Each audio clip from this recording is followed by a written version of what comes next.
آیا کسی که نماز نمیخواند روزش مورد قبول خداوند هست؟ روزش درست است یا نه؟ یا کسی که نماز نمیخوانه اما روزه میگیرد؟ بله روزش درست است. حکم تاریک الصلاة حکم کلی است، این کفر است.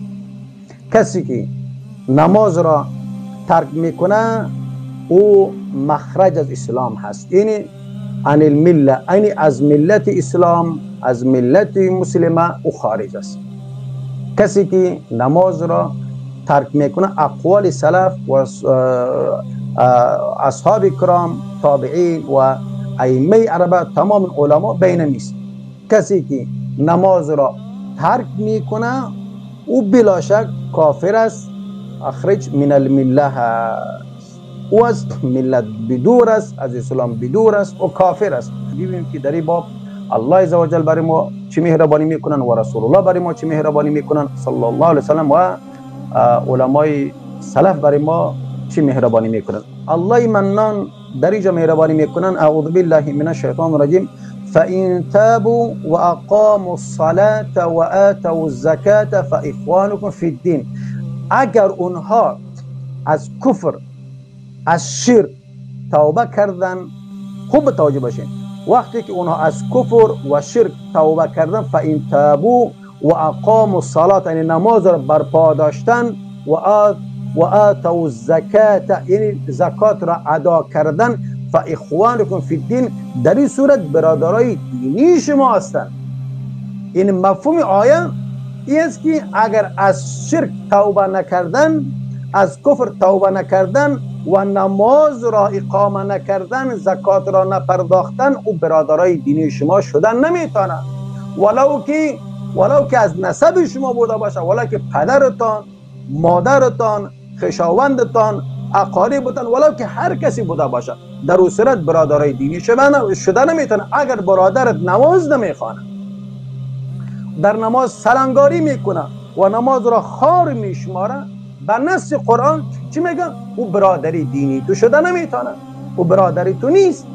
در صورتی که فإن تابوا و اقاموا الصلاة، وقتی که از کارهای گذشته کفری خود، یعنی که نماز نمیخوان قبلا، توبه کرد و نماز را دوباره شروع کرد، او برادر زکات را داد، برادر دینی شماست. و علما از این استدلال میگیرن کسایی که نماز قبلیش فوت شده، این نمازها را قضا کرده و نخوانده نمازها را، یعنی اگر او توبه بکنه حاجت به این نیست که 10 سال 5 سال دوباره برگشت، یعنی دوباره اونها را قضایش بجا بیاره، نه، توبه نصوح بکنه، با الله رجوع بکنه، از امون روز دیگه نماز ترک نکنه. از این آیه استدلال میکنن اونا در داخل اسلام هستن، الله عزوجل ان شاء الله توبه اونها را میپذیرد. بنا به خاطر از الله سبحانه و تعالی اشاره میکنه که وقتی که توبه کردن و نماز را اقامه کردن و زکات را دادن، این برادرای دینی شما هست. یعنی عمر بن الخطاب میگه کسی که نماز نمیخوانه ایمان ندارد. سیدنا عبدالله ابن ابوبکر، سیدنا علی تعالی عنہ میگه که کسی که نماز نمیخوانه او دین نداره. ابو هریره تعالی میگه کسی که نماز نمیخوانه مسلمان نیست. و دیگر اقوال اصحاب کرام موجود است. این کل بالعموم کل اصحاب کرام به می عقیده بودن کسی که نماز نمیخوانه، این نماز را ترک میکنه، او چیست؟ او کافر است، این تارک الصلاه. سبحان الله. بنا مطابق از این الله سبحانه و تعالی در سوره قلم در آیه 42 و 43 مهربانی میکنن در روز حشر، یعنی روز حشرگاست، در اوجا کلگی امی تواغیت، امپراتور دنیا، پادشاهان دنیا، کسایی که دنیا رو خوردن و نوشیدن و چوشیدن، علمای سوی درباری سلطان، کلشان جمع میشه در روز قیامت، در حضوری که در حضور الله سبحانه و تعالی. هیچ کس گپ زدن نمیتونه، هیچ کس حق گپ زدن را نداره، کلگی داناش مم است الا باذنه، مگر الله عزوجل اجازه داده باشه. الله عزوجل در این باره چی میگه؟ اعوذ بالله من الشیطان الرجیم. یوم یکشف عن ساق و یدعون الى السجود فلا یستطیعون، الله، فلا يستطيعون خاشية أبصارهم ترهقهم ذلة وقد كانوا يدعون إلى السجود وهم سالمون. در روز قیامت فرا میخوانند، صدا میکنند، روز ترس است. چیست اوجا؟ یوم یکشف عن ساق و یدعون الى السجود، روزی که پایه ها با هم پیچیده، همون ساق به ساق به شکل پیچیده و بسیار کارزار، بسیار سخت می باشد، دشوار می باشد. وقتی که مشرکان و کافران را صدا میکنن که به الله سجده بکنین، ای ترام سجده بکن، ای اشرف غنی سجده بکن، ای عمران خان سجده بکن، ای احمد و محمود، ای فلان، ای جکسن و مکسن سجده بکن. هیچ کس سجده کرده نمیتونه. و یدعون الى السجود فلا یستطیعون، میگه سجده بکن، اما اونا کوشش میکنه که خدا خم کنن، برند سجده نمیتونن، مگر مبارزین راه حق، مجاهدین راه حق اونا سجده به الله میکنن، اما ایشان نمیتونن چنین کار را بکنن، در حالی که چشمایشان چی است؟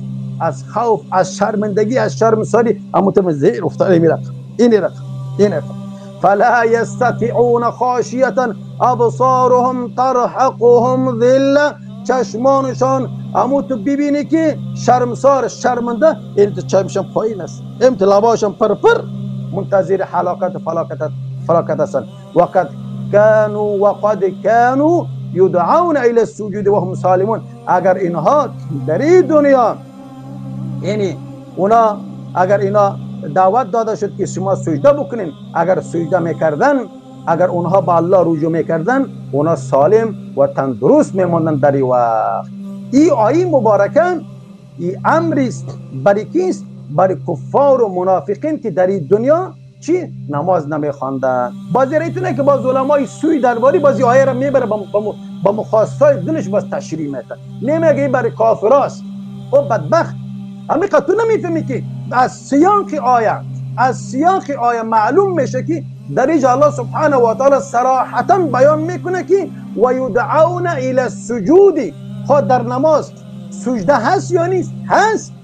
اونا را به طرف سجده فرا میخوانن که اونا سجده بکنن بر الله سبحانه و تعالی، اما سجده کرده نمیتونن همین کفار و منافقین. چرا که در این دنیا برایشان دعوت داده میشد نماز بخوانین، میگفت برو کی آمده و کی گرفته و کی مرده و کی رفته، به می شکل اونا تمسخر میکردن. یعنی الله عزوجل در اینجا صراحتا برای ما و شما بیان میکنه و یدعون الی السجود فلا یستطیعون. یعنی ابن کثیر رحمت الله علیه مهربانی میکنن در این دنیا تو سالم بودی. یه قول ابن کثیر رحمت الله علیه است که تو سالم بودی، تو در این دنیا تو میتونستی ای مسلمانی نامسلمان، اما تو در این دنیا چی کردی؟ نماز الهی را خار ساختی و در این روزم تو هر کوشش میکنن که سجده کنه اما سجده کرده نمیتونه. الله اکبر. رسول مقبول صلی الله علیه و آله و سلم اونا بیرماری میکنن بین الرجل و بین الشرک و الكفر ترک الصلاه. بین یک شخص مسلمان و مشرک و کافر چی است؟ اینمی نماز است. یعنی بین الرجل و بین الشرک و الكفر ترک الصلاه، یعنی فرق بین یک انسان مسلمان و کافر و مشرک چیست؟ اینمی نماز است. و در حدیث دیگه که رسول مقبول البته امام مسلم را روایت میکنن، در حدیث دیگه که امام نسائی روایت میکنن میگن لیس بین العبد و بین الكفر الا ترک الصلاه. فاصله بین بنده و کفر نیست مگر ترک نماز. الله فکر بکنید، این فاصله بین کافر و بنده مسلمان چیست؟ و ترک نماز است. و در حدیث دیگه که رسول مقبول صلی الله علیه و آله و سلم مهربانی میکنن العهد الذي بیننا و بینهم الصلاه فمن ترکها فقد کفر. عهد، پیمانی که در میان کفار و مشرکین ما بستیم او نماز است. کسی که او را ترک بکنه او کافر است، او کفر ورزیده. فمن ترکها فقد کفر. خب کسی که را ترک بکنه او چیست؟ او کافر است. و در حدیث دیگه که رسول مقبول صلی الله علیه وسلم در صحیح ترغیب حدیث 564 مهربانی میکنن، امام احمد رحمت الله راوی حدیث است بین العبد و بین الكفر والایمان الصلاه فاذا تركها فقد اشرك. بین بنده و کافر، خوب متوجه، و ایمان، خوب تو چیست؟ این نماز بین العبد و بین الكفر و الایمان الصلاه، بین بنده و کافر و ایمان، کسی که ایمان داره او چیز این نماز است. هر کس که ترک بکنه با الله عزوجل شریک قائل شده. من ترک الصلاه فقد کفر. رسول الله صلی الله علیه وسلم که حدیثی که ابن شیبه در صحیح ترغیب میآید او را روایت میکنه، کسی که نماز را ترک بکنه، من ترک الصلاه فقد کفر، هر کسی که نماز را ترک بکنه او کافر است. من انکر نیست، قبلا عرض کردم من ترک است. و رسول الله صلی الله علیه و آله و سلم مهربانی میکنن لا تتركوا الصلاة متعمدا فإنه من ترك الصلاة متعمدا فقد برعت منه ذمة الله و رسوله. نماز را عمدن ترک نکنین، پس هر کسی که عمدن نماز را ترک بکنه ذمهش و خونش مالش در امان الله و رسولش نخواهد بود. الله اکبر و کبیر. فکر بکنید دوستای گرامی. یعنی کسی که نماز نمیخوانه عاقبتش بخیر. چقدر سخت است، چقدر سخت است. و کسایی که نماز ترک میکنه، کسایی که نماز نمیخوانه عاقبتش ببینید چقدر سخت است. قسمی که الله سبحانه و تعالی در سوره مریم مهربانی میکنن در آیه 59 اعوذ بالله من الشیطان الرجیم فخلف من بعدهم خلف اضاعوا الصلاه واتبعوا الشهوات فسوف یلقون غیا. این او وقتی پس آنان جانشینانی که به جای ماندن نماز را تباه ساختن و از هوای خود پیروی کردن، چی میگن؟ ما به زودی به سزای گمراهی از او خواهم رسید.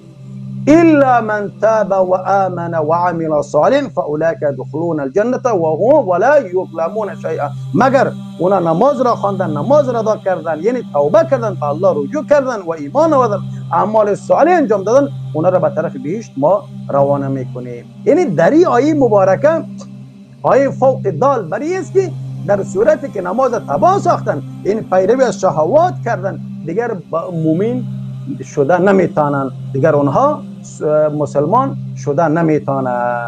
فکر بکنید. یعنی در این زمانه ببینید 95% مسلمانان کم و بیش 95% مسلمانان را ببینید که نماز نمیخوانند، اکثریت نماز نمیخوانند. عمر بن خطاب رضی الله تعالی عنه میگن که لا حظ فی الاسلام لمن ترک الصلاه. هیچ نصیبی پاداش در اسلام ندارن کسی که نماز ترک میکنه. کسی که نماز ترک میکنه یعنی تمام عملش حبیطه، ولو که ذره عملی هم کرده باشه اما نماز نخوانده. و سیدنا علی تعالی عنه میگن که من لم یصلی فهو کافر. هر کی نماز نمیخونه او کافر است. این قول سیدنا علی رضی الله تعالی عنه. و سیدنا جابر رضی الله تعالی عنه میگن که من لم یصلی فهو کافر. کسی که نماز نمیخونه او کافر است.